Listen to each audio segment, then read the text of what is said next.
India में एक race होने वाली है लास्ट मैन स्टैंड। एक ऐसी रेस जिसमें जो आखिरी तक दौड़ेगा वो जीतेगा। तो वो रेस लगभग मैंने 39 घंटों तक दौड़ा। 39 घंटों में मैंने 2 रातें देखी, 2 सुबह देखी। उस ड्यूरेशन में मेरे पापा 39 आवर्स तक स्लीपलेस और स्टैंड बाय में थे, जिसने मुझे टोटल सपोर्ट किया। उस रेस में इंडिया की 42 बेस्ट एवर रनर ने पार्टिसिपेट किया था, जिन्होंने पहले 200-250 किलोमीटर दौड़ रखा, 300 किलोमीटर दौड़ रखा था। इंडिया के भी बाहर पार्टिसिपेट किया था। तो ये जब रेस खत्म हुई ना, तो मुझे बताया गया कि मेरे नाम से 2 वर्ल्ड रिकॉर्ड बने, world youngest last man stand winner और फिनिशर करके। और ये मेरी लाइफ का एक टर्निंग पॉइंट था, जहाँ पे मुझे ऑल ओवर इंडिया में लाइमलाइट मिला था। लोगों ने मुझे जाना और पहचाना। तो मुझे ऑलमोस्ट मैंने 14वें नंबर पे तो आया था, बट अब उसके बाद अगला टेंशन था कि उस एफर्ट्स, उस जो एक्सपेंस है उसको कैसे बियर करेंगे, कैसे पूरा करेंगे। तो जब पापा सुबह 6 बजे दुकान खोलते थे, वो दुकान सुबह 5:30 बजे और 5 बजे खुलना शुरू हुई। रात को जब वो 11 बजे बंद होती थी, अब वो 12 बजे बंद होना शुरू हुई, क्योंकि एक नई और चीज के लिए एक्सपेंस बियर करने थे। हम 5 लोगों की फैमिली थी और 5 लोगों के एक्सपेंस बियर करने के बाद मेरी रनिंग के एक्सपेंसेस निकालना बड़ा डिफिकल्ट होता था। एक चाय की दुकान के हिसाब से, चाय की दुकान के बाद न्यूट्रिशन का पैसा निकालना है, न्यूट्रिशन बड़ा लेंदी, और एक रनिंग के लिए बाकी इक्विपमेंट्स बियर करना बड़ा मुश्किल होता था। आज भी मेरा कोई कोच नहीं है, आज भी मेरे पापा और मैं ही मिलकर सारी चीजें एग्जीक्यूट करते हैं और प्लानिंग करते हैं। अभी रिसेंटली एशियन चैंपियनशिप में इंडिया के लिए सिल्वर मेडल जीता था, जिसमें मैंने 100 किलोमीटर दौड़ा था। साउथ अफ्रीका में मैंने कॉमरेड मैराथन रन की थी, जिसमें मैंने 7 घंटे 26 मिनट में 90 किलोमीटर दौड़ा था, और फर्स्ट इंडियन था जिसने वहां पर सिल्वर मेडल जीता और फास्टेस्ट टाइमिंग क्लॉक किया था 96 साल के इतिहास में। मैंने 2022 में एक वर्ल्ड चैंपियनशिप के लिए क्वालिफाई किया, जिसका नाम था बिग डॉग बैकयार्ड अल्ट्रा, जिसमें आखिरी तक दौड़ना पड़ता है। All over India, Indian population है 1.4 बिलियन ऑलमोस्ट, उसमें से सिर्फ एक पार्टिसिपेंट पहुंच सकता है, क्योंकि जो टिल द लास्ट आखिरी तक दौड़ेगा वो जीतेगा। तो मैंने 41 घंटे बिना रुके और बिना सोए दौड़ा था, 277 किलोमीटर, और इंडिया से क्वालिफाई किया था। मैं हमेशा 0 से शुरू करता हूँ। मैं कोई सी भी रेस दौड़ लूँ, कितना भी दौड़ लूँ, पर जो भी चीज शुरू होती है वो हमेशा 0 से शुरू होगी। मैं आज अगर कोई रेस जीतता हूँ, अगर मैं एशियन चैंपियनशिप में भी जाता हूँ और वहां से मैं अच्छा परफॉर्म करके आता हूँ, तो मैं 24वें घंटे उस एक्सपीरियंस को याद रखने के बाद उस एटीट्यूड को भूल जाता हूँ, क्योंकि अगले दिन वापस 0 से शुरू करना है। जिस दिन जब आप 0 से शुरू करते हो तो कोई बैकफॉल का डर नहीं होता। तो उस दिन मैंने जब 12वें घंटे में मेरे पैर में छाले होना शुरू हुए थे ना, तब मैंने डिसाइड किया था कि कुछ भी हो जाएगा, या तो ये रेस के बाद मैं स्ट्रेचर पे जाऊंगा, या इतना अच्छा परफॉर्म करूंगा कि मैं खुद के मन में जीत पाऊँ, अपना बेस्ट एवर यहाँ परफॉर्म करके जाऊंगा। मैं हमेशा 5 Ds सभी को बताता हूँ: डिसिप्लिन, डिटर्मिनेशन, डिवोशन, डेडिकेशन और डिस्ट्रैक्शन। जब ये 4 आपकी लाइफ में एक्टिव होते हैं तो डिस्ट्रैक्शन नहीं आता है, और डिस्ट्रैक्शन होता है तो ये चारों नहीं आ सकते। मेरी जो बैकयार्ड अल्ट्रा वर्ल्ड चैंपियनशिप है, जो कि 21 अक्टूबर 2023 इंडियन टाइमिंग के हिसाब से शाम को 5 बजे backyard ultra international television channel पर टेलीकास्ट हो। आप उसे देखिएगा, मुझे सपोर्ट कीजिएगा। मैं इस वर्ल्ड चैंपियनशिप में अपना बेस्ट एवर परफॉर्म कर पाऊँ और जीतने का हर एक संभव प्रयास करूंगा। और मेरा टारगेट है इस बार कि मैं 100 घंटे से भी ज्यादा बिना रुके और बिना सोए दौड़ूं। इसका almost the total distance of 680 kilometres. Hello, नमस्कार, मेरा नाम कार्तिक जोशी है। मैं एक अल्ट्रा डिस्टेंस रनर हूँ। मैं सबसे पहले आपको बता देता हूँ अल्ट्रा डिस्टेंस एक्चुअल में क्या होता है। आप सभी ने सुना हुआ रनिंग, जिसमें 5 किलोमीटर, 10 किलोमीटर, 400 मीटर या 200 मीटर दौड़ना पड़ता होगा। बट अल्ट्रा डिस्टेंस रनिंग में 100 मीटर, 200 मीटर नहीं, उसमें 100 किलोमीटर और 200 किलोमीटर दौड़ना पड़ता है। Ultra distance running about the distance of 42.195 kilometre, मतलब 42 किलोमीटर से ज़्यादा दौड़ना, या 50 किलोमीटर, 100 किलोमीटर 12 घंटे या 24 घंटे तक सतत या कंटिन्यूसली बिना रुके दौड़ने को अल्ट्रा डिस्टेंस रनिंग कहते हैं। इसका डिस्टेंस असीमित भी हो सकता है। जैसे आप सभी का दौड़ से तात्पर्य होगा जो पहला आता है, दूसरा आता है, तीसरे नंबर तक पहुंचता है वो जीतता है। बट अल्ट्रा डिस्टेंस रनिंग का एक फॉर्मेट है, द लास्ट मैन स्टैंड, जिसमें जो आखिरी तक दौड़ता है वो जीतता है। मैंने अपनी रनिंग जर्नी 2016 में स्टार्ट की थी। इसका इंस्पिरेशन आर्मी के कैडेट्स थे, और इसके लिए मुझे जो पावर मिलती है ना, वो मेरे भगवान की वजह से मिलती है। 2015 में मेरे पापा ने एक चाय की दुकान चालू करी थी रामबली नगर इंदौर में, जहाँ पर हम लोग रहते भी थे और चलाते भी थे। वो एक शॉप 10x10 की थी, चाय की दुकान थी, एक इंडस्ट्रियल एरिया में थी, जिसकी वजह से हम लोग चाय भी बांटते थे और सारी चीज़ें एक्सपीरियंस भी करते थे। एक शॉप जिसमें सामान रखने के बाद हम 5 लोग रहते थे, वो हर दिन मुझे इस लेवल पे कुरेदती थी कि यार सिर्फ क्या मेरी लाइफ इस पॉइंट पे ही सीमित है, क्या मैं बना सिर्फ इन सब छोटी छोटी चीज़ों को करने के लिए हूँ। एक मेरी स्कूल लाइफ थी, जिसमें मैं रोज स्कूल जा रहा था, घर आकर शॉप संभालता था और पढ़ाई करता था और सो जाता था। मैं सोचता था कि क्या सिर्फ मेरी लाइफ में इतने ही पॉइंट्स होंगे, या क्या मैं इससे ज़्यादा कुछ नया कर पाऊँगा, या कुछ नया मेरे लिए भी बनाए। तो मैं जब रोज स्कूल जाता था तो मैं देखता था कि पास में एक पुलिस ट्रेनिंग सेंटर है, जिसमें आर्मी के, पुलिस के कैडेट्स दिनों रात सतत प्रैक्टिस कर रहे हैं। तो मुझे उनको देखकर रोज लगता था कि क्या कोई और भी उनके जैसे प्रैक्टिस कर सकता है, या कोई और भी उनके जैसे रन कर सकता है, या किसी और के लिए भी रनिंग है कि नहीं। तो लगभग 10 दिनों तक खुद को कोरेदने के बाद, खुद को परेशान करने के बाद कि क्या सिर्फ यही लोग रन कर सकते हैं, मैं ऐसा कर सकता हूँ या नहीं। 10 दिनों के बाद मेरे पास एक सेविंग्स थी 280 रुपए की, बड़ी मुश्किलों से इकट्ठी हुई थी 6-7 महीने के पैसों के बाद, क्योंकि चाय की दुकान चलाते थे, इतना सेव करना तो बड़ा मुश्किल होता है। स्कूल की फीस भी बड़ी मुश्किलों से इकट्ठी हो पाती थी। तो जब वो 10 दिनों के बाद मैंने 267 रुपए का शूज़ खरीद के पापा को बोला कि मेरे को रन करने जाना है, तो बोले ठीक है, क्योंकि पेरेंट्स को पहले दिन कन्विंस करना बड़ा आसान होता है, पर हमेशा के लिए कन्विंस करना बड़ा मुश्किल होता है। उस समय भी मेरे को लगता था कि रनिंग बड़ी आसान, बड़ी सस्ती चीज़ है, कोई ज़्यादा चीज़ है, ज़्यादा एक्सपेंस नहीं होता, तो रनिंग ही कर लेते हैं। तो मैं जब फर्स्ट डे गया तो मैंने लगभग 267 रुपये का जो मेरा शूज़ था, तो मेरे को पता नहीं था कि एक्चुअल में रनिंग करते कैसे। तो मैंने 500 मीटर मैक्सिमम दौड़ा होगा। 500 मीटर दौड़ने के बाद मेरे को समझ में आया कि मुझे दौड़ना हर किसी की बस की बात नहीं है, क्योंकि एक्चुअल में पता नहीं था ना कि रनिंग करते कैसे। रनिंग सभी को सिर्फ यही लगता है कि सिर्फ दौड़ना है। एक्चुअल में मैं बोलता हूँ रनिंग जो है वो पूरा साइंटिफिक एनालाइजेशन के साथ पूरा बैटल और एक वॉर की तैयारी करनी पड़ती है। एक खिलाड़ी तब तक तपता है जब तक वो पक्का बाहर ना आ जाए, और उसको दुनिया को साबित करने में सालों लग जाते हैं। तो जब मैंने 500 मीटर दौड़ा, उसके बाद मैंने सोचा कि यार अब मैं घर जाऊँगा तो वही सारी बातें सुनने के लिए मिलेगी, हो गए शौक पूरे। तो मैंने बोला 1 घंटे में यहीं बैठ जाता हूँ, और 1 घंटे तक वहीं बैठकर मैंने ये ऑब्जर्व किया, मतलब 40वें-45वें मिनट ही मैं ऑब्जर्व कर चुका था कि रनिंग जो है, जो स्लो दौड़ रहा था वो लंबे समय तक वहाँ पे दौड़ रहा था, और जो धीरे दौड़ा था, जो फास्ट दौड़ा था, वो थोड़ा दौड़ कर रुक जाता था और फिर शुरू करता था। तो मैंने लगभग 46वें मिनट के बाद ऑब्जर्व किया, और मैंने बोला कि अब मैं धीरे दौड़ कर ट्राई करता हूँ। तो मैंने पहले दिन 13 किलोमीटर रनिंग की। घर जाके पापा को बताया कि मैंने आज 13 किलोमीटर दौड़ा है, तो वो बड़ी एक सार्काज़्म सी स्माइल के साथ उन्होंने बोला कि ठीक है, क्योंकि उनको लगता था कि 13 किलोमीटर में झूठ बोल रहा हूँ या इतना डिस्टेंस हो नहीं सकता है। तो लगभग मैंने 1.5 साल तक प्रैक्टिस की। 1.5 साल के बीच में पेरेंट्स को कन्विंस करना सबसे बड़ा मेरे लिए पॉइंट था, क्योंकि कोई भी इंडियन पेरेंट्स नहीं चाहते कि उनका बच्चा अपनी काम की बजाय अपनी पढ़ाई की छोड़कर, अपने पढ़ाई को थोड़ा सा डिस्ट्रैक्ट करने के बाद कुछ नया करे। तो क्योंकि इंडियन पेरेंट्स चाहते भी नहीं है कि एक फेलियर किसी भी बच्चे के लाइफ में आए, या फेलियर की वजह से वो कुछ नया या नहीं कर पाए। मैं सोचता हूँ फेलियर आपको एक सक्सेस से ज़्यादा बहुत सारी चीज़ें सिखाता है। तब मेरे को लगभग 1 महीने 1.5 महीने अपने पेरेंट्स को सिर्फ कन्विंस करने में लग गया कि मैं पढ़ाई तो करूँगा, साथ में रनिंग भी करूँगा। मैंने लगभग 1.5 साल तक सिर्फ प्रैक्टिस की। आज भी मेरा कोई कोच नहीं है। तो उस समय मैंने प्रैक्टिस करने के बाद मैंने ये चीज़ें पॉइंट आउट की कि मेरे को सिर्फ दौड़ने से ही सब कुछ नहीं होगा। आपको इसके लिए पढ़ना पड़ेगा, आपको एनालाइज करना पड़ेगा, आपको न्यूट्रिशनल के लिए स्टडीज़ करनी पड़ेगी, आपको मसल्स स्ट्रेंथ को एनर्जाइज करना पड़ेगा, और रनिंग किस किस टाइप की होती है ये सब भी पढ़ना पड़ेगा। 1.5 साल की प्रैक्टिस के बाद मैंने इंदौर हाफ मैराथन रन किया, जिसमें मैंने 21 किलोमीटर 17,000 लोगों में से मैं 14वें नंबर पर आया था। तो 1 घंटे 32 मिनट के इस ड्यूरेशन में मतलब मेरे को लगा कि हाँ, अभी मैंने ज़्यादा कुछ तो किया नहीं है, पर अभी जो मैंने अभी तक सीखा है वो सिर्फ बेसिक ही था, और इससे आगे करना एक नया टास्क हो सकता है। तो जब मैंने अपने पापा को बताया कि मैंने इतनी मैराथन दौड़ी है, क्योंकि वो भी ऑन रूट थे, उनको लग रहा था कि मैं 21 किलोमीटर दौड़ नहीं पाऊंगा। उन्होंने मेरे को रेस के 1 दिन पहले बहुत सारी बातें समझा दी थी या बोल दी थी कि 21 किलोमीटर एक्चुअल में पता है कितना डिस्टेंस होता है। तो वो ऑन रूट थे, 2-3 बार उन्होंने मुझे देखा होगा या अभी नहीं देखा, वो घर आ गए थे। जब मैंने रेस फिनिश की थी तब मेरे को मेरे पापा मिले, मतलब रेस वो घर पहुँच चुके थे। उनको लगा कि मैं पूरा डिस्टेंस दौड़ नहीं पाया हूँगा। तो मैं अपने घर गया और मैंने उनको जाके एक ही बात बोली कि मेरा डिस्टेंस पूरा हो गया, मैंने 1 घंटे 32 मिनट में किया। तो वो बड़े खुश हुए। उसके बाद उन्हें लगा कि हाँ, अगर कुछ करना है तो ये रास्ता भी है। ज़िंदगी में पढ़ाई ही सब कुछ नहीं है, पढ़ाई के सिवा भी इंसान को बहुत कुछ बड़ा बनाया जा सकता है। तो मैंने उनको इस चीज़ के लिए तो कन्विंस कर लिया था कि मुझे रन करना है।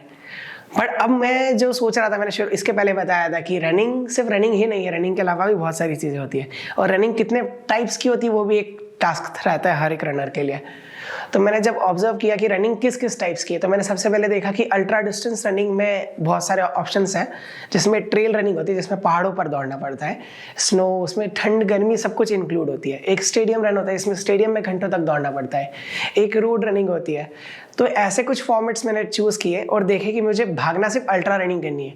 क्योंकि मैंने जब दौड़ना शुरू किया था तो मेरा पहले दिन एक ही ऑब्जर्वेशन था कि मैं ऐसी चीज़ करूँगा जिसमें मेरे को सबसे आखिरी तक करना पड़े, या जो सबसे ज़्यादा करना पड़े, दुनिया की सबसे अलग चीज़ें करो।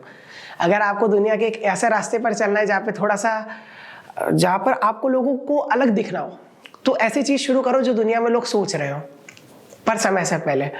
तो जब मैंने अल्ट्रा डिस्टेंस रनिंग 2017 में स्टार्ट की, तो एक नहीं दो नहीं, रोज 50-50 लोग मेरे को और मेरे पापा को टॉन्ट देते थे कि ऐसा नहीं करना चाहिए, इतना ज़्यादा दौड़ने से पैर खराब होते हैं, 100 किलोमीटर या 50 किलोमीटर दौड़ने से क्या ही नया हो जाएगा। तो पापा और मैं रोज़ एक ही चीज़ करते थे, उनको जो वो बताते थे लोग वो मुझे बताते थे और मैं उन्हें बता देता था। क्योंकि ऑब्जर्वेशन भी अच्छी चीज़ है, लोगों की बात को इतनी भी जल्दी लेट गो नहीं किया जा सकता। तो हम रोज़ उनकी बात सुनते थे और लेट गो करते थे। लेट गो सिर्फ उन पॉइंट्स को जो ज़रूरी नहीं है, सुझाव हमेशा प्रेरित करते थे। तो ये सारी चीज़ें तो रोज़ चल रही थी। इसके बाद मैंने डिसाइड किया कि मैं ultra distance running Solang sky ultra marathon run करूंगा। इंडिया के सबसे टफेस्ट रेस में आती है वो, इसका एल्टीट्यूड ही 3000 मीटर होता है। तो जो रेस थी वो देखने में तो बड़ी इंटरेस्टिंग थी, but difficult of the difficult race थी, जिसमें मैंने 60 किलोमीटर दौड़ा था। अपना first ultra distance running Solang sky ultra marathon में रन किया था। उसके बाद लोगों के रोज़ ताने और बाकी सारी चीज़ों से मैं तो तरसता, पापा भी थे। क्योंकि एक दिन पूरी फैमिली रोज़ ज़रूर सुन सकती है, बट जब आपका फेलियर डे होता है ना, तब आपको दुनिया से जीतना बड़ा मुश्किल हो जाता है। आज भी मेरे पापा और मैं ही मिलकर सारी चीज़ें एग्जीक्यूट करते हैं और प्लानिंग करते हैं। तो जब मैंने वो पहली रेस दौड़ी थी ना, उसके बाद मैंने पापा को बोला था कि पापा अपने को इतना लंबा डिस्टेंस नहीं दौड़ना है। तो बोले थे कि सब सही बोलते हैं, सब सारी चीज़ें सही है, लोगों की भी बातें सुननी चाहिए।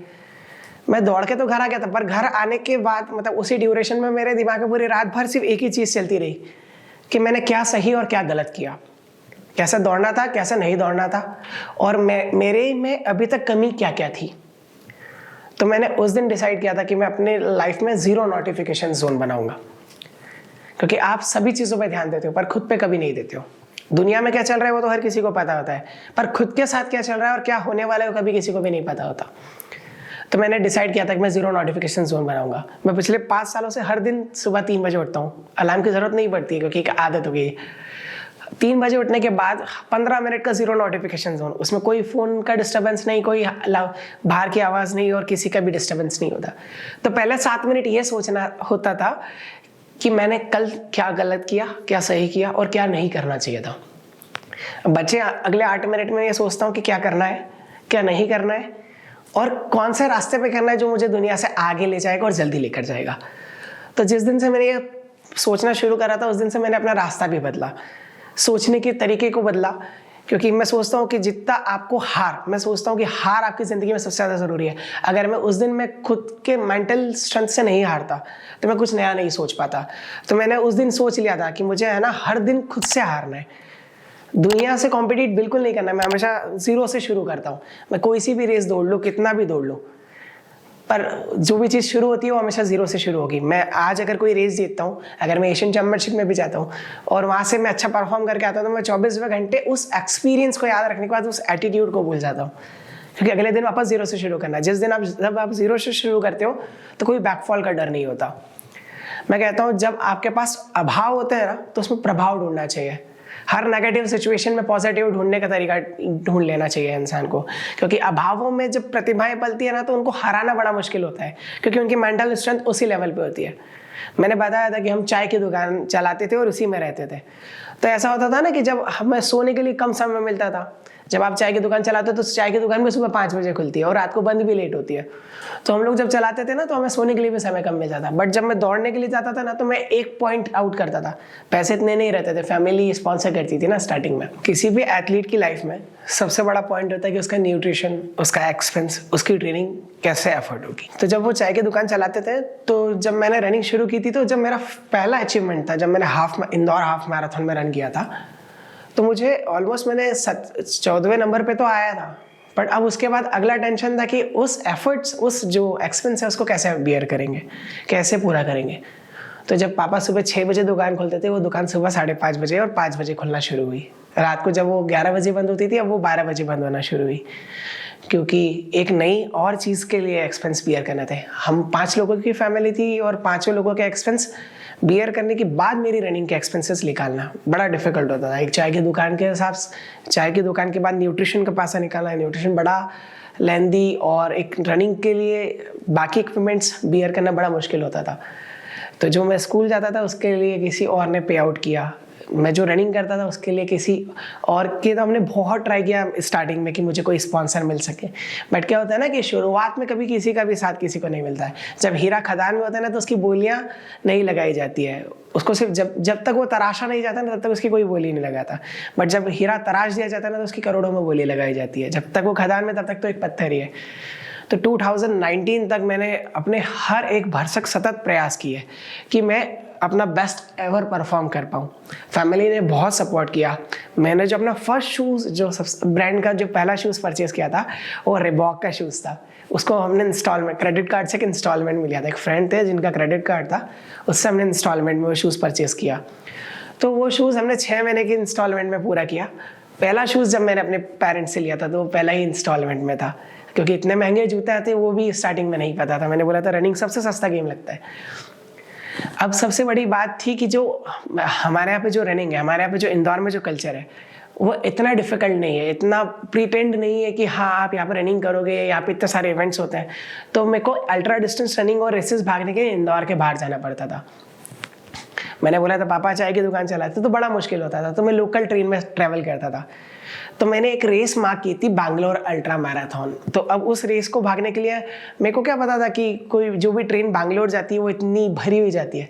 तो जैसे मैं लोकल ट्रेन में ट्रैवल करता था, उसमें भी करने गया, तो मेरे को पता नहीं था कि वो ट्रेन इतनी भरी हुई आती है। तो मैं लगभग 24 घंटे तक उस ट्रेन के वॉशरूम के बाहर खड़ा रहा, क्योंकि वहाँ पे जाने की जगह नहीं थी, वहाँ बैठने की जगह नहीं थी। मेरे को वो ट्रेन लगभग 32 घंटे चलती है, भोपाल से 32 घंटे चलती है। मैं इंदौर से भोपाल तो अच्छे से पहुँच गया था, पर भोपाल के बाद 24 घंटे तक लगभग मैं वॉशरूम के अंदर और उसके आसपास ही खड़ा रहा, क्योंकि वहाँ बैठने की भी जगह नहीं थी। उसके बाद मेरे को जगह मिली सोलापुर से। सोलापुर के बाद मेरे को बैंगलोर तक एक नीचे बैठने की सिर्फ जगह मिली, क्योंकि लोग इतने भरे हुए थे उस ट्रेन में। तो उस ट्रेन के सफ़र के बाद मैंने अपनी ज़िंदगी में बहुत सारी चीज़ें सीखी है। नेगेटिव और पॉजिटिव तो आपकी ज़िंदगी में बहुत सारे आएंगे, बट जो नेगेटिव को पॉजिटिव में बदल दें, वो आपको बहुत कुछ नया सिखा देता है। उस रेस में मैंने अपना बेस्ट एवर परफॉर्म ज़रूर किया था। इतना थकने के बाद भी मैंने जो परफॉर्म किया था वो मेरे लिए सफिशिएंट था, दुनिया के हिसाब से तो नहीं हो सकता है। मैंने उस रेस में 3rd पोजीशन हासिल की थी और उसमें कोई मेरे को ज़्यादा पैसे नहीं मिले थे, बट मैं जीत कर आया था। और मैंने अपना फर्स्ट टाइम इंदौर के बाहर जाके जो परफॉर्म किया था वो मेरे लिए बेस्ट था। मेरे फ्रेंड के जो पेरेंट्स थे वो हमेशा मेरे को बोलते थे कि तुम अपनी पढ़ाई को निगलेक्ट ना करो, बट दे डोंट नो कि मैं अपने टाइम के साथ बहुत अच्छे से डील करता हूँ। मेरा उस समय भी जो शेड्यूल था ना, वो आज भी मैं हमेशा मैनेज करता हूँ। मैं आज भी हर दिन सुबह 3 बजे उठता हूँ। 3:15 तक तो मेरा 0 नेगेटिव पॉइंट रहता है। उसमें मैं किसी से भी कोई बात नहीं करता हूँ, 0 नोटिफिकेशन जोन। उसमें मैं हमेशा अपने लिए 15 मिनट सोचता हूँ, कल मैंने क्या किया था और आज मैं और अब क्या करूँगा जो मुझे हमेशा आगे बढ़ाएगा। हर सुबह 4 बजे मेरे घर से 18 किलोमीटर दूर है शिशुकुंज। मैं वहाँ पे रोज़ सुबह स्विमिंग करने जाता हूँ, ठंड हो, बारिश हो, गर्मी हो, बरसात हो, कोई भी मौसम हो। अब आपको अपने स्केड्यूल से बिल्कुल नहीं भटकना होता है। जो डिसिप्लिन होता है, डिटर्मिनेशन होता है, डेडिकेशन होता है, डिवोशन होता है, डिटर्मिनेशन। मैं हमेशा 5 Ds सभी को बताता हूँ: डिसिप्लिन, डिटर्मिनेशन, डिवोशन, डेडिकेशन और डिस्ट्रैक्शन। जब ये 4 आपकी लाइफ में एक्टिव होते हैं तो डिस्ट्रैक्शन नहीं आता है, और डिस्ट्रैक्शन होता है तो ये चारों नहीं आ सकते। तो मैं हर रोज़ सुबह 4 बजे स्विमिंग करने जाता हूँ। 7 बजे मैं अपने स्विम से फ्री होता हूँ। हर दिन 2.5 से 3 किलोमीटर स्विम करता हूँ। जब मैं वहाँ से 7 बजे फ्री होता हूँ तो मेरे घर आने में मेरे को 30 से 32 मिनट लगते हैं, और 8 बजे मैं अपना रनिंग का सेशन शुरू करता हूँ। फर्स्ट ब्रेकफास्ट के बाद मैं एक दिन में ऑलमोस्ट 7 मील लेता हूँ। मल्टी मील प्रोग्राम फॉलो करता हूँ, जिससे एक एथलीट को ज़्यादा बेनिफिट्स होते हैं। तो जब मैं 8 बजे अपनी रनिंग शुरू करता हूँ तो मैं एक दिन में लगभग 35 किलोमीटर रन करता हूँ, वो 2 स्लॉट्स में। सुबह 18 से 20 किलोमीटर, जब वो 10 बजे तक मेरी रनिंग खत्म होती है, उसके बाद मैं कॉलेज, कॉलेज अटेम्प्ट करता हूँ जिस दिन मेरे पास समय होता है, जो अगर वर्क नहीं है तो। उसके बाद 2:30 बजे मेरा कॉलेज खत्म होता है, 2:30 के बाद मैं 3 बजे जिम जाता हूँ और 4:30 बजे तक जिम में ट्रेनिंग करता हूँ, स्ट्रेंथ ट्रेनिंग, कोर ट्रेनिंग, जिससे मेरा एक शेड्यूल वाइज बेस्ड क्रिएट हो रहा है और मैं खुद को एक सटीक तरीके से आगे बढ़ाने के तरीके में आगे जा पा रहा हूँ, एक सतत तरीके से। मैं वहाँ से जब आता हूँ तो मेरे पास 1 घंटा रेस्ट का हमेशा बचता है। 4:30 से मैं 5 बजे घर आता हूँ, 6 बजे तक के लिए मेरे पास रेस्ट का टाइम होता है। 6:30 बजे मैं हमेशा की तरह ऑन रोड सभी को मिलता हूँ इंदौर में, या फिर मैं इंदौर के बाहर जब भी मैं प्रैक्टिस करता हूँ तो मैं इंदौर के बाहर ही 6 बजे हर दिन फिक्स हमेशा अपनी रनिंग के लिए बाहर होता हूँ। 6 से लेके 8 बजे तक मैं अपने 15 से 17 किलोमीटर फिर डिस्टेंस रन करता हूँ। मैंने बताया था मैं हर दिन 35 से 40 किलोमीटर तक रन करता हूँ। वो खत्म होने के बाद मेरे पास आधा घंटा मेडिटेशन के लिए होता है, क्योंकि आप जब इतना फिजिकल एंड्योरेंस क्रिएट करते हैं तो आपको एक स्ट्रेंथनेस भी ज़रूरी होती है जो आपको शांति दे सके। जो इतना स्ट्रेस, जितना इरिटेशन आपके दिमाग में क्रिएट हो रहा है, जितना आप फ्रस्ट्रेट हो रहे हो, उसको फ्री आउट करने के लिए। तो ये सारी चीज़ें होने के बाद मेरे पास डिनर करने के बाद भी सोने के लिए सिर्फ 3.5 से 4 घंटे ही हर दिन बचते हैं। तो मैं स्प्लिट ऑफ स्लिप ट्राई करता हूँ।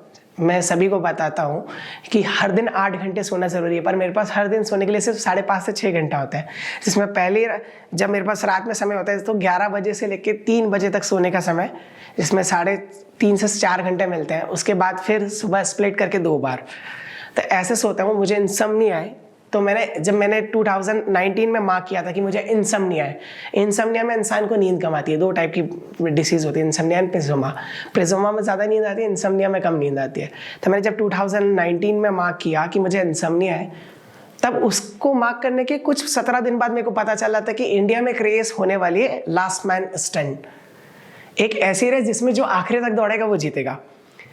तो सबसे पहले मैं बोलता हूँ कि रनिंग कोई सा भी गेम जितना फिजिकली डिफिकल्ट है, उससे कई गुना ज़्यादा मेंटली डिफिकल्ट होता है, और उससे 1 लाख गुना ज़्यादा इमोशनली डिफिकल्ट होता है। जब आप सोच लो ना कि मैं थक चुका हूँ, तो आप सही में थक जाओगे।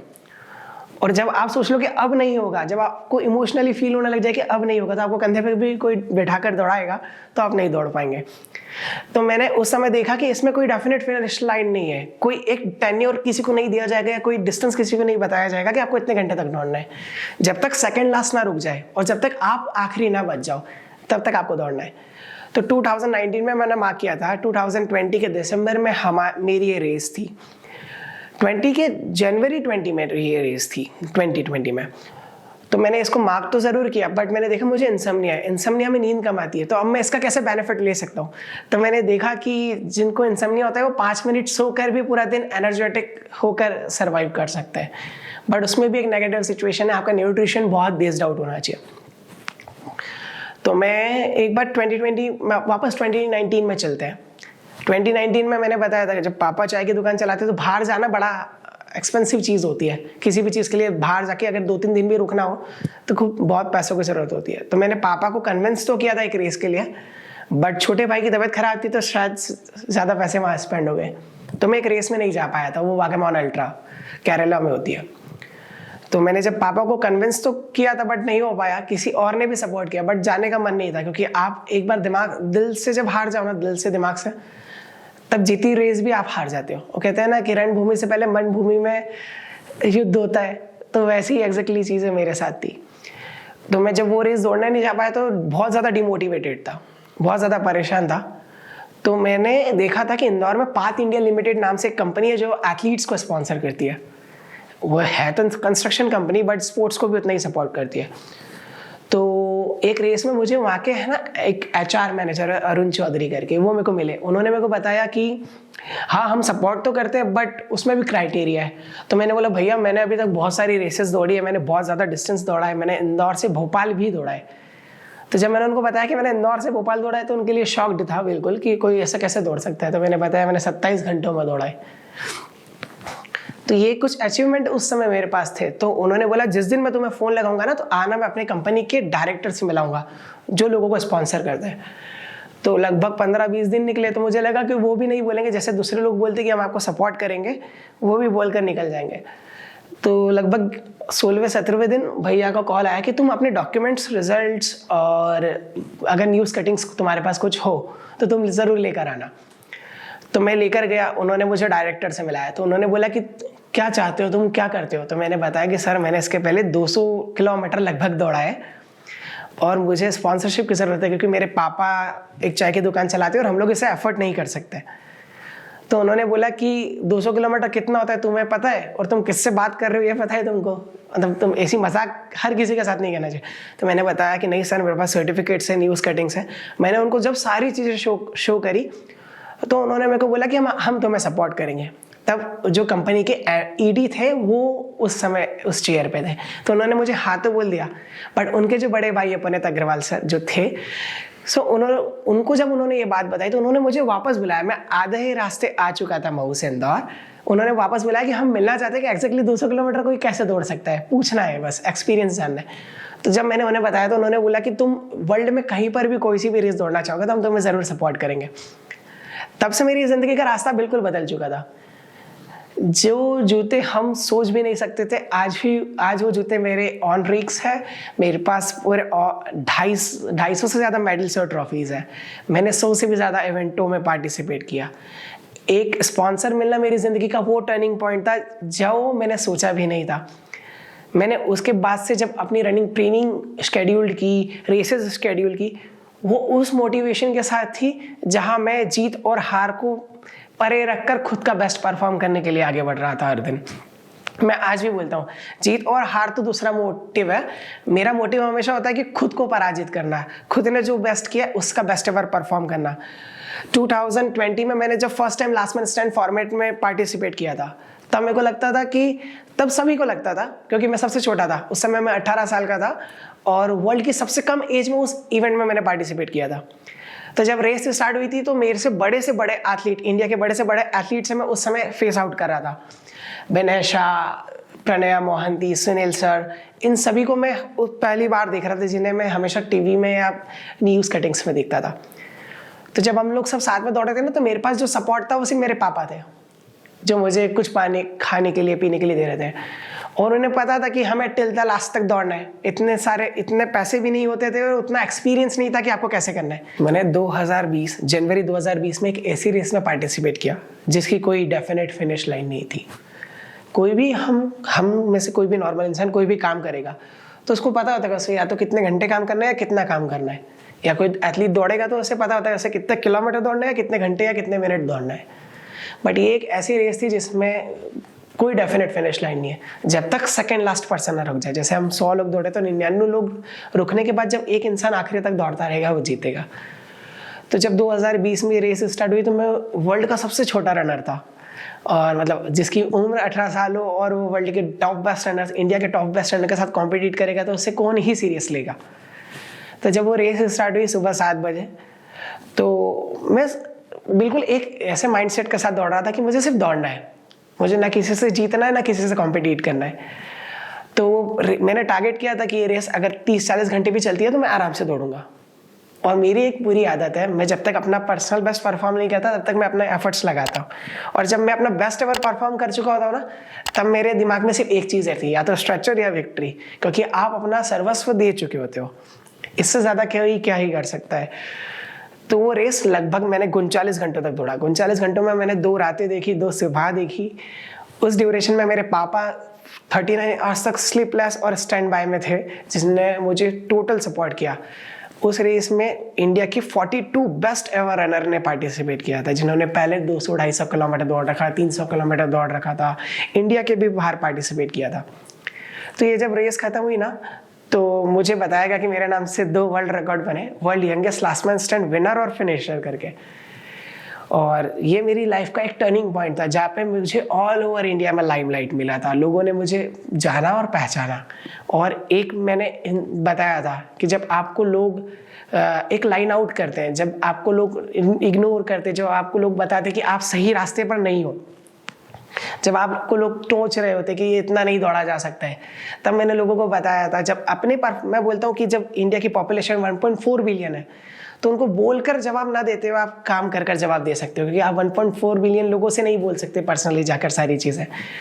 तो जिस दिन मैंने ये रेस जीती थी उसके नेक्स्ट डे मुझे एक फ्रेंड का कॉल आया था, जय शेट्टी, जो बैंगलोर में रहते हैं। उन्होंने मेरे को बोला कि मैं सोच रहा था कि एक रेस स्टार्ट हुई है, कभी भी ख़त्म हो जाएगी, बट मैं अपनी बेटी को सुबह 7 बजे स्कूल छोड़ कर आया तब रेस शुरू हुई थी, लेकर आया 12 बजे तब भी रेस चल रही थी, शाम को 5 बजे कोचिंग क्लास छोड़कर आया तब भी रेस चल रही थी, कोचिंग से वापस आया तो भी रेस चल रही थी, रात को सो गया, अगले दिन वही शेड्यूल फॉलो किया, अगले दिन भी सोने गया और सोने के 1 घंटे बाद वो रेस खत्म हुई।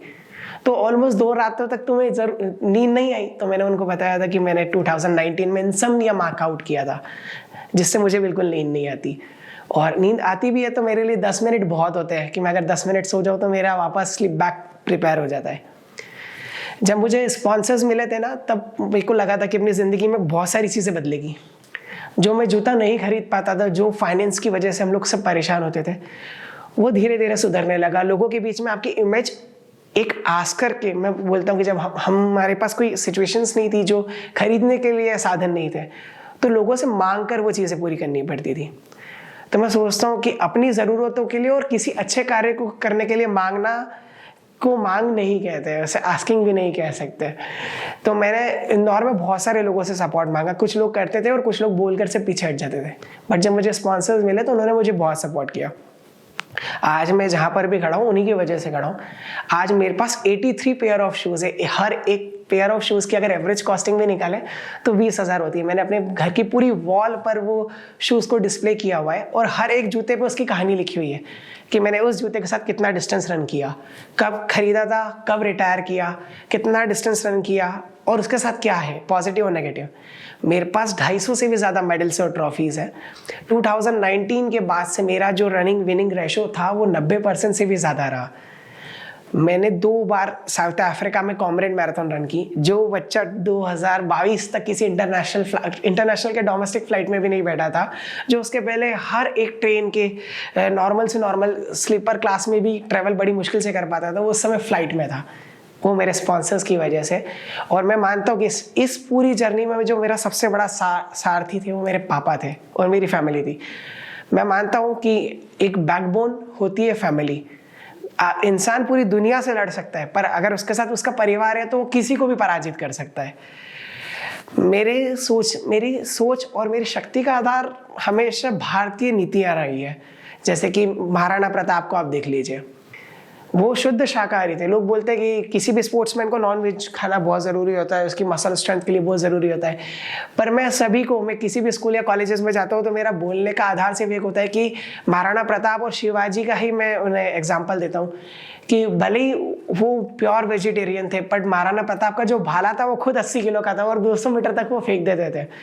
वो उन्होंने कितने ही युद्धों को ऐसे ही जीत लिया था, बट वो कभी नॉनवेज उन्होंने नहीं खाया। जब हम दौड़ते हैं ना, तो इसकी कहानी तो बड़ी आसान लगती है, सुनने में बड़ा इजी लगता है, पर जो दौड़ की बिहाइंड द सीन जो चीज़ है, सभी को मेरे इंस्टाग्राम पर जो दिखता है वो हंसता हुआ दौड़ता हुआ एक अच्छा फोटो या वीडियो दिख जाता है, एक स्टोरी दिख जाती है, बट उस स्टोरी के पीछे का स्ट्रगल कभी किसी को नहीं पता चलता है। हर एक एथलीट अपने दिन में 8 से 10 घंटे तक प्रैक्टिस करता है, और वो मैं बोलता हूँ मुझे 100 किलोमीटर दौड़ने में 7.5 घंटे लगते हैं, बट उस 7.5 घंटे के लिए मुझे 7,500 घंटे ऑलमोस्ट 3 सालों तक मेहनत करना पड़ती है, तब जाकर मैं एक रेस में अच्छा पार्टिसिपेट कर पाता हूँ, अच्छा परफॉर्म कर पाता हूँ। जब मेरे अपनी रनिंग जर्नी स्टार्ट की थी ना, तो बड़ा ईजी लगता था कि रनिंग बड़ी सस्ती है, बट हर एक महीने में मुझे एक शूज़ की ज़रूरत होती है। 24वें दिन मेरा शूज़ फ्लैट हो जाता है। न्यूट्रिशन के लिए मेरे को 22,000 रुपये महीना स्पेंड करना पड़ता है। मेरा ट्रेनिंग एक्सपेंसेस होता है, मतलब महीने का 60,000 रुपये। जब मैंने रनिंग शुरू की थी तो मैंने पिछले 2-3 सालों में ही 60,000 रुपये टोटल स्पेंड नहीं किए थे, बट आज मेरा मंथली एक्सपेंस 60,000 रुपये। मुझे आज alliance vacation path India limited support करती है। मैंने अभी रिसेंटली एशियन चैम्पियनशिप में इंडिया के लिए सिल्वर मेडल जीता था, जिसमें मैंने 100 किलोमीटर दौड़ा था। साउथ अफ्रीका में मैंने कॉमरेड मैराथन रन की थी, जिसमें मैंने 7 घंटे 26 मिनट में 90 किलोमीटर दौड़ा था, और फर्स्ट इंडियन था जिसने वहाँ पर सिल्वर मेडल जीता और फास्टेस्ट टाइमिंग क्लॉक किया था 96 साल के इतिहास में। मैंने 2022 में एक वर्ल्ड चैम्पियनशिप के लिए क्वालिफाई किया, जिसका नाम था बिग डॉग बैकयार्ड अल्ट्रा, जिसमें आखिरी तक दौड़ना पड़ता है। All over India, Indian population है 1.4 बिलियन ऑलमोस्ट, उसमें से सिर्फ एक पार्टिसिपेंट पहुंच सकता है, क्योंकि जो टिल द लास्ट आखिरी तक दौड़ेगा वो जीतेगा। तो मैंने 41 घंटे बिना रुके और बिना सोए दौड़ा था, 277 किलोमीटर, और इंडिया से क्वालिफाई किया था। इस वर्ल्ड चैम्पियनशिप में वर्ल्ड के 74 कंट्री के 74 पार्टिसिपेंट पार्ट करते हैं, जो कि अगले महीने 21 अक्टूबर 2023 को टेनेसी यूएसए में होने वाली है, जिसमें मैं इंडिया को रिप्रेजेंट करने वाला हूँ। दौड़ने के वक्त सभी को यही लगता है कि सिर्फ दौड़ रहे हैं कंटिन्यूसली, बट दौड़ने के पीछे पूरा साइंस है, पूरा योगिक नीति, पूरी आयुर्वेदिक एनालाइजेशन होता है।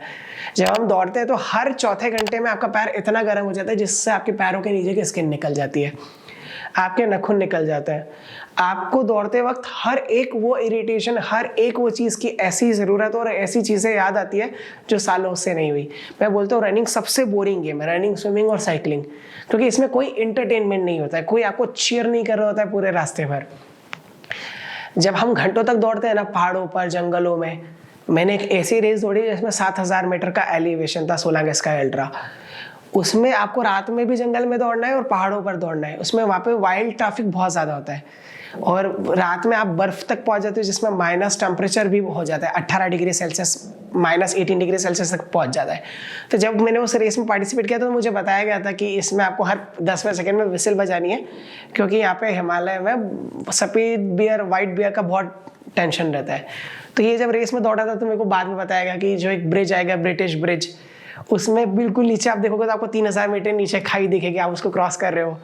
एक जोगिनी वाटरफॉल आता है जिसको आप पीछे से क्रॉस कर रहे हो, उसमें पानी बह रहा है। तो ये इंटरेस्टिंग लाइफ है, बट इसके बिहाइंड द सीन में बहुत सारी चीज़ें हैं। जब 2021 में मुझे वर्ल्ड चैम्पियनशिप जाना था, मैं नहीं जा पाया, तो उसका ड्यू टू कोविड नहीं जा पाया था मैं। तो पापा बड़ा टेंशन ले लेते थे, क्योंकि 5-6 साल की किसी की भी मेहनत को ऐसे ही सिर्फ एक दिन में ज़ाया हो जाना बड़ा मुश्किल होता है, ऐसी चीज़ों को फेस करना। बट जो जीरो से शुरू करता है उसको कोई क्या ही तकलीफ होगी, जिसके पास खोने के लिए कुछ नहीं है वो पाकर क्या ही कर लेगा। तो मैंने सोचा था कि नहीं कर पाया तो कोई बात नहीं, पर पापा ने इतना टेंशन लिया कि उनको मेजर हार्ट अटैक आ गया। जब उनको लेकर जा रहे थे हॉस्पिटल घर से, तो वो तो अंकल उनके साथ लेकर जा रहे थे, बट मैं गाड़ी से जा रहा था। एक ड्रंक साइकिल वाले ने मुझे, मतलब वो एकदम से मेरे सामने आ गया स्क्वायर पर, तो उसको बचाने के लिए हम 2-3 लोगों की गाड़ियाँ क्रैश हुई, जिसमें मेरे भी पैर में लग गई थी। मेरे पैर में इतनी लग गई थी कि ट्रांसपोर्ट करवाना पड़ा। उसके ऑलमोस्ट 14 दिन बाद मेरी एक रेस थी जो जयपुर में होने वाली थी, जिसमें मेरे को लगभग 100 किलोमीटर दौड़ना था। तो रेस के पापा डिस्चार्ज हुए थे, जब हॉस्पिटल गए थे तब 2 तारीख थी, और जब डिस्चार्ज हुए थे तब 9 तारीख थी, और 14 तारीख को मेरा रन था। तो ऑलमोस्ट मैंने ट्राई किया था कि पापा डिस्चार्ज होंगे, उसके बाद मैं जैसे तैसे ट्राई करके कुछ ना कुछ करके रिकवर करूंगा। मतलब मैं ऑलमोस्ट पूरे दिन चल भी नहीं पाता था। मैं कोशिश करता था कि बस खड़े रहूँ, बैठे रहूँ, और पापा को हॉस्पिटल में मुझे ही देखना था, क्योंकि घर में सबसे बड़ा मैं ही था। तो वो जब रेस स्टार्ट होने वाली थी उसके 1 घंटे पहले तक भी मैं नहीं चल पा रहा था। वो किसी को भी नहीं पता था कि मेरे पैर में इतनी लगी। अगर मैं बता देता तो मैं उस रेस में मुझे पार्टिसिपेट नहीं करने देते, क्योंकि ह्यूमन स्टैटिक इश्यूज भी होते हैं। तो उस रेस में मैंने ट्राई किया कि मैं किसी को पता नहीं चले दूंगा, तो मैंने अपने पैर पे ट्रांसपोर किया। ट्रांसपोर एक टेप आती है जिससे आप अगर पैर को रोल कर लो या कहीं पे भी रोल कर लो जहाँ लगी है, वहाँ पर दर्द कुछ समय के लिए बंद हो जाता है। तो मेरे को लगा था कि हाँ कुछ 10-12 घंटे में ख़त्म कर दूंगा। तो ऑलमोस्ट मैंने 14 घंटे उस रेस में दौड़ा। वो सिर्फ यही सोचकर दौड़ा था कि मेरे को मेरे पापा को खुश करना है, क्योंकि उनके इतने समय की मेहनत और उनके इतने समय के स्ट्रगल को सिर्फ एक दर्द नहीं हरा सकता। मैं पिछले 5 सालों से कंटिन्यूसली दिन रात मेहनत कर रहा था। मेरे घर वाले अब उनके काम नहीं देखते थे, उनके दर्द को नहीं देखते थे, उनकी दुख दुविधाओं को सबको पीछे छोड़कर वो सिर्फ ये करते थे कि कार्तिक दौड़ रहा है तो उसको सपोर्ट कैसे किया जा सकता है। तो उस दिन मैंने ये सोचा था कि अगर आज मैं दर्द से हार कर रुक जाता हूँ, या अगर मैं आज दर्द से हार कर रेस शुरू नहीं कर पाता हूँ, तो ये मेरी हार नहीं होगी, ये मेरे परिवार की हार होगी। तो मैंने उस दिन से भगवान का नाम लेकर यही शुरू किया था कि मैं इस रेस में 100 किलोमीटर से भी ज़्यादा दौड़ूंगा। तो ऑलमोस्ट मैंने 114 किलोमीटर उस दिन रेस में दौड़ा, और मैंने उस दिन खुद को इतना खुद के दिमाग में हावी नहीं होने दिया और खुद को इतना ब्रिलियंटाइज किया कि मैं कैसे आगे कर पाऊंगा। तो मैंने उस दिन के बाद वो अपनी स्ट्रैटेजीज बदली और वो तरीके अपनी ज़िंदगी में शामिल किए जो मुझे आज बिल्कुल एक नए रास्ते पर लेकर जाता है। मैंने इंडिया के लिए बहुत सारी रेसेस दौड़ी और बहुत सारी रेसेस में कुछ नए चीज़ें शुरू की। मैं हमेशा सभी को बोलता हूँ कि इंसान को जीत और हार को हमेशा परे रखना चाहिए, हमेशा अपना बेस्ट एवर परफॉर्म करना चाहिए। बेटर देन यस्टरडे जो लोग बोलते हैं मैं उनसे हमेशा डिनाई करता हूँ। मेरा कहना है कि better than every last minute होना चाहिए। जब आप better than every last minute करते हो तो आप दिन में खुद से हज़ारों गुना ज़्यादा आगे होते हो, और हर एक मिनट में भी आप 60 बीट्स दूसरों से आगे होते हो। जब आप एक दिन में इतने घंटे तक खुद का बेटर वर्जन परफॉर्म कर रहे होते हो, तो दुनिया में कोई आपसे आगे निकल पाएगा इसकी निंदा सोचना भी एक नई चीज़ है। जब मैंने रनिंग शुरू की थी तब एक नया सिस्टम मेरी पूरी ज़िंदगी को बदल चुका था। जब मैं रनिंग नहीं करता था तो एक स्कूल बॉय था, जब मैंने रन करना स्टार्ट किया था एक स्पोर्ट्स पर्सनालिटी की थॉट में मैं सोचता था। तो जब सोच बदलने लगती है ना इंसान की, तब इंसान खुद ब खुद बदल जाता है। आज मैं कई स्कूल और कॉलेजेस में जाता हूँ, वहाँ पर मैं जाकर देखता हूँ तो बच्चों की थिंक सिर्फ एक स्टेबल पॉइंट तक है। उनका सोचना होता है, उनकी थिंक्स होती है कि वो जीत जाए या हार जाए। अगर हार जाएंगे तो किसी को कैसे फेस आउट करेंगे, क्योंकि हम सब इंडियंस में एक्सेप्टेंस कम होता है ना, क्योंकि हम लोग ये फेस नहीं कर सकते या किसी के भी पेरेंट्स ये फेस नहीं कर सकते कि उनका बच्चा हार जाए, ये अपने बच्चे को हारता नहीं देख सकते। बट मैं कहता हूँ कि एक हार आपको जीत से ज़्यादा सीख देती है। जब इंसान 10 बार हारता है ना, 10 बार गिरता है ना, तो इतना बेहतर तरीके से उठता है जितना किसी ने नहीं सोचा हो, या फिर वो उठकर इतना ऊपर पहुंच जाता है जितना परे या किसी को मेजर नहीं किया जा सकता। शीर्ष पर पहुंचना बड़ा आसान है, मतलब एक बार जीतना या जीतना बड़ा आसान है, पर जीतकर शीर्ष पर बने रहना अत्यंत मुश्किल है, अत्यंत कठिन है। जैसे माइकल फिलिप्स है, एक वर्ल्ड वाइड सबसे अच्छे स्विमर है, उन्हें 2008 में बोला था कि 2012 के ओलंपिक में मैं 8 गोल्ड मेडल जीतूंगा। अब कोई ऐसी भविष्यवाणी कर दे तो पूरी दुनिया चकित रह सकती है या फिर उसका मजाक बना देगी। जैसे अगर प्रधानमंत्री नरेंद्र मोदी बोल दे कि डिमोनेटाइजेशन होगा तो आप मान सकते हो, पर अगर कल कोई एक रोड का इंसान खड़े होकर बोल देगा कि वो डिमोनेटाइजेशन होगा तो नहीं मान सकते ना। तो माइकल फिलिप्स एक नया सा नाम था 2008 में पूरी दुनिया के सामने, जिसने बोला था कि मैं 2012 के ओलंपिक में 8 गोल्ड मेडल जीतूंगा। तो इंसान ने जब वो शुरू किया तो उसके लिए बहुत से लोगों ने मजाक बनाया। बड़े बड़े न्यूज़ जर्नलिस्ट ने, एक न्यूज़ जर्नलिस्ट ने तो बोला कि आपको इतना एटीट्यूड है, आपने सिर्फ एक ही गोल्ड मेडल जीता है और आप अगले ओलंपिक के लिए भविष्यवाणी कर रहे हो कि मैं 8 गोल्ड मेडल जीतूंगा। बट जब 2012 के ओलंपिक में माइकल फिलिप्स ने 8 गोल्ड मेडल जीते तो सेम जर्नलिस्ट ने उनसे पूछा कि सर आपने कैसे किया? तो बोलते कि मैं हर दिन 8 घंटे प्रैक्टिस करता था और मैं 4 साल में 11,680 घंटे प्रैक्टिस किया है मैंने। अगर कोई और नॉर्मल इंसान भी 11,680 घंटे प्रैक्टिस कर ले तो वो भी अगले ओलंपिक में 8 के 12 गोल्ड मेडल भी जीत सकता है। तो ये चीज़ आपको बताती है कि हर एक खिलाड़ी की जिंदगी एक दिन को बेहतर बनाने के लिए 99 दिन मेहनत करती है। मैं जब 99 दिन प्रैक्टिस करता हूँ तो सिर्फ एक दिन होता है जीत का। जीत और हार तो दूसरी चीज़ है। मेरे पेरेंट्स ने मेरे को जब रनिंग करने के लिए मेरे को फोर्स आज तक किसी ने नहीं किया। आज भी मैं जब बहुत ज़्यादा थक जाता हूँ ना, मेरे पास पीछे मुड़कर देखने के लिए बहुत सारी चीज़ें। मैंने आज भी अपना हर एक जूता जो 267 रुपये में खरीदा था वो भी, और आज तक का सबसे महंगा जूता, सारे शूज़ प्रिजर्व करके रखे, सारी चीज़ें संभाल कर रखी है। वो सिर्फ और सिर्फ इसलिए क्योंकि इंसान अपनी ज़िंदगी में खुद दूसरों से हारे ना हारे पर खुद के दिमाग से, खुद के मन से हमेशा हार जाता है। और उस हार को मैं हर रोज़ फेस करता हूँ और वो मुझे हर बार मेंटली बहुत स्ट्रांग बनाती है। और मेरे पास मुड़कर देखने के लिए बहुत सारी चीज़ें, इसलिए मैंने अपने मेडल्स और ट्रॉफीज़ को मार्क्ड आउट कर रखा है। मैंने उसको बिल्कुल डिस्प्ले कर रखा है कि मैं तो देख सकता हूँ, मेरे अलावा और बहुत सारे लोग उसे देख सकते हैं। जो चीज़ ज़ीरो से शुरू होती है, मैं अपना हर दिन ज़ीरो से शुरू करता हूँ। हर दिन ज़ीरो से शुरू करने का एक ही बेनिफिट है, जब वो जो चीज़ ज़ीरो से शुरू होती है वो आपको बहुत आगे तक पहुंचा सकती है, क्योंकि जो चीज़ ज़ीरो से शुरू होगी उसमें कोई नेगेटिव हो ही नहीं सकता है। तो मैं जब कोई भी रेस दौड़ लेता हूँ या कोई भी अचीवमेंट अपने नाम होता है ना, तो मैं 24 घंटे में उस चीज़ को भूल जाता हूँ। 24 घंटे में भूलने के बाद वापस जब आप ज़ीरो से शुरू करते हो तो उसका एक्सपीरियंस आपके साथ होता है, एटीट्यूड और ईगो खत्म हो जाता है। आज की तारीख में मैं बहुत सारे स्कूल्स और कॉलेजेस में जाता हूँ अपनी स्टोरी बताने, अपने बारे में बताने या रनिंग के बारे में एक्सप्लेन करने, जिसमें बताता हूँ मैं कि शूज़ कैसे खरीदे जाते हैं, जूते कैसे होते हैं, रनिंग के लिए किस किस चीज़ों की ज़रूरत होती है, रनिंग एक्चुअल में कैसी होती है। रनिंग सिर्फ देखने में आसान लगती है, बट रनिंग के लिए न्यूट्रिशन बेस्ट होना चाहिए, आपका जूते बेस्ट होना चाहिए। हर चौथे घंटे आपके जूते गर्म हो जाते हैं, हर चौथे घंटे आपके सॉक्स फ्लैट हो जाते हैं।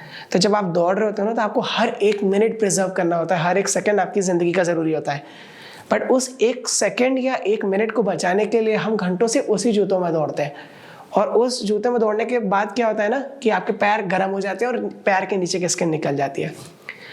एक बार बैंगलोर में 2021 में मैं 24 घंटे का स्टेडियम रन दौड़ा था। एक स्टेडियम रन जिसमें 24 घंटे तक आपको कंटिन्यूसली एक ही स्टेडियम के राउंड लगाने। मैंने 24 घंटे में 205 किलोमीटर लगभग दौड़ा था। उस स्टेडियम रन में मेरे पैर के सारे नेल्स निकल चुके थे, पैर के नीचे की स्किन निकल चुकी थी, और पैर के नीचे तो ठीक है, पैर के ऊपर भी छाले हो गए थे, जो आपका फिट होता है उसके ऊपर भी छाले हो गए थे। तो उस रेस के दौरान मैंने अपने पापा से एक चीज़ सीखी थी। उस समय वो मतलब ऑलमोस्ट बेड रेस्ट से उठे ही थे, तो उन्होंने मेरे को एक बात बोली थी कि ये दर्द तो हर दिन होगा, पर आज जो तुम कर रहे हो ना ये कभी लौट कर नहीं आएगा। तो तुम्हारी जो श्रेष्ठता है, जो तुम्हारी बुद्धिस्ट में है, वो आज सिर्फ यही देखी जाएगी कि तुम कितना कर लोगे। तो उस दिन मैंने जब 12वें घंटे में मेरे पैर में छाले होना शुरू हुए थे ना, तब मैंने डिसाइड किया था कि कुछ भी हो जाएगा, या तो ये रेस के बाद मैं स्ट्रेचर पे जाऊंगा या इतना अच्छा परफॉर्म करूंगा कि मैं खुद के मन में जीत पाऊँ, अपना बेस्ट एवर यहाँ परफॉर्म करके जाऊंगा। उस दिन से मैंने अपनी ज़िंदगी में एक ही चीज़ को धारण कर लिया था कि दर्द को हर दिन हराना है। दर्द तो हर दिन होगा, पर वो जो मोमेंट है वो कभी भी रिटर्न लौट कर नहीं आने वाला है। तो मैं अपना हर मिनट अपना बेटर वर्जन परफॉर्म करने की सोचता हूँ। Better than every last minute का मेरा यही थ्योरी थी। और हम इंडियंस की एक आदत है, हमारे पास एक्सेप्टेंस कम है। हम लोग क्या करते हैं ना, किसी भी चीज़ को एक्सेप्ट नहीं कर पाते। हम कितना भी बेटर परफॉर्म कर लें या हम कितना भी गलत हो, हम बेटर होते तब तो सबको अच्छा लगता है, सब आपको अच्छी अच्छी बातें बताते हैं, बट जब हम गलत होते तो उस चीज़ को एक्सेप्ट भी नहीं कर पाते। तो जब हम गलत होते हैं ना, तो आपको लोग अच्छी अच्छी चीज़ें बताते हैं, बट आप उसको एक्सेप्ट नहीं कर सकते हैं। तो जब मैंने इन सब चीज़ों को शुरू किया, तो मेरे को एक सर थे जिन्होंने मुझे सपोर्ट भी किया था। तो उन्होंने मुझे एक चीज़ बताई थी कि हम इंडियन 0 से लेकर 95 तक तो हमेशा पहुँच जाते हैं, पर 95 के बाद कभी आगे नहीं बढ़ पाते। वर्ल्ड में 0.0 और 1% लोग हैं जो 100 तक पहुंच पाते हैं। 100 तक भी बहुत कम लोग हैं जो पहुंच पाए। तो मैंने बोला फिर हम क्या कर सकते हैं इसमें आगे बढ़ने के लिए। तो उन्होंने बताया था कि 95 से आगे बढ़ने के लिए हम लोग क्या करते हैं, 0 से लेकर 95 तक आने के लिए जितनी मेहनत की उतनी ही मेहनत 96 से लेकर 100 तक जाने के लिए करते हैं। बट ये नेक्स्ट टू इम्पॉसिबल है कि जितना कम काम करके आप 100 तक पहुँच पाए।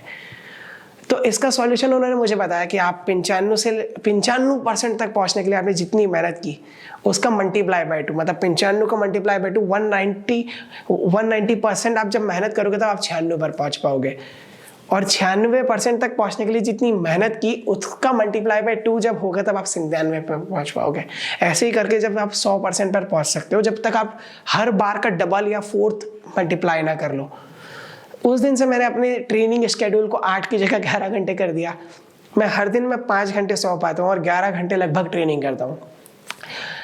इस बार मैं जो वर्ल्ड चैंपियनशिप में इंडिया को रिप्रेजेंट करने वाला हूँ उसके लिए मैं बहुत मेहनत कर रहा हूँ। अभी मैं कुछ दिनों बाद लद्दाख भी जाने वाला हूँ। मैं Manali to Leh distance almost 5 से 6 दिनों में 5 दिनों में कवर करने वाला हूँ। ऑलमोस्ट वो 480 किलोमीटर का डिस्टेंस है। हर दिन स्प्लिट ऑफ रन और स्प्लिट ऑफ स्लिप करने वाला हूँ। और मैं ट्राई करूँगा कि मैं इस वर्ल्ड चैम्पियनशिप में अपना बेस्ट एवर परफॉर्म कर पाऊँ और जीतने का हर एक संभव प्रयास करूँगा।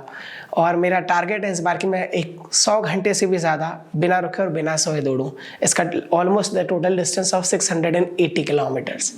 मैंने जब रनिंग शुरू की थी तब बहुत सारी परेशानियाँ थी। मैं अपने स्कूल भी साइकिल से जाता था, डबल डंडी के साइकिल से या कभी पैदल। तो सभी ने मेरा आज तक अचीवमेंट देखी, फ्रंट फेस देखा, बहुत सारी चीज़ें देखी कि मैं फ़्लाइट में घूम रहा हूँ, होटलों में जा रहा हूँ, इंडिया के बाहर ट्रैवल कर रहा हूँ, पर किसी ने ये नहीं देखा कि मेरी ज़िंदगी का सफ़र किस तरीके से था या मैंने क्या क्या परेशानियों को फेस किया। किसी ने मेरे छाले नहीं देखे, मेरी ऊंचाइयाँ तो सबने देखी। बट मैं आपको बताना चाहता हूँ, जब अभी मैं अपने स्कूल लाइफ में था तो हमारी एक शॉप थी, डबल डंडी की साइकिल थी। तो मैं उसी साइकिल से अपने ही स्कूल के बच्चों का सामने एक साइड में झूला टांग कर समोसे और एक साइड में दूध टांग कर जा रहा होता था। तो मेरे दोस्त देखकर हंसते थे, कुछ लोग मजाक बनाते थे और कुछ लोग बोलते थे कि तू क्यों ही कर रहा है, तेरे को शर्म वगैरह नहीं आती है। तो मैं सोच रहा था कि उसकी वैल्यू सिर्फ मुझे पता है, क्योंकि जिस चीज़ की वैल्यू आपको पता होती है ना तो आपको उसमें कभी शर्म नहीं आती है। जो इंसान ज़मीन से जुड़ा होता है ना उसको शर्म से कोई नाता ही नहीं होता है। तो साइकिल हमारे पास कैसे आई थी वो सिर्फ मैं जानता था, क्योंकि उसके पहले तो मैं पैदल ही घूमता था या पैदल ही हमको काम करना पड़ता था।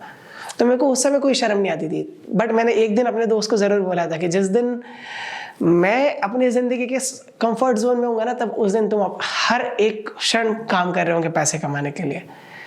तो अभी रिसेंटली मैं एक एलन सिटी यूनिवर्सिटी में गया था, जहाँ पे मेरे ही बैचमेट्स थे, कुछ 5-7 बैचमेट्स। वो नीचे बैठे थे और मैं अपनी ही लाइफ के बारे में उन्हें बता रहा था कि एग्जैक्टली मेरी लाइफ कैसी रही।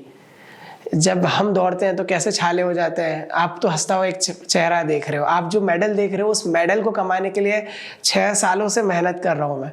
और मैं सभी पेरेंट्स को एक चीज़ बोलना चाहता हूँ कि आप अपने बच्चे को हारने दीजिए, उसे अपने हालातों पर छोड़ दीजिए। या तो वो ज़िंदगी में हार कर ही उठेगा, क्योंकि क्या होता है ना कि जिसको ज़्यादा सपोर्ट हमेशा ज़िंदगी में मिला है वो सिर्फ सपोर्ट बेसिस पर ही आगे बढ़ता है और फिर बढ़ने के बाद एक बार ज़रूर गिरता है। बट जब आपका बच्चा गिर कर आगे बढ़ेगा ना, तो एक ऐसी मिसाल दुनिया के लिए कायम कर देगा जिस तक लोगों को पहुंचने में अरसा या सदियां बीत जाएगी। बहुत बहुत धन्यवाद मुझे इतने समय तक सुनने के लिए। मेरी जो बैकयार्ड अल्ट्रा वर्ल्ड चैंपियनशिप है, जो कि 21 अक्टूबर 2023 इंडियन टाइमिंग के हिसाब से शाम को 5 बजे backyard ultra international television channel पर टेलीकास्ट होगी।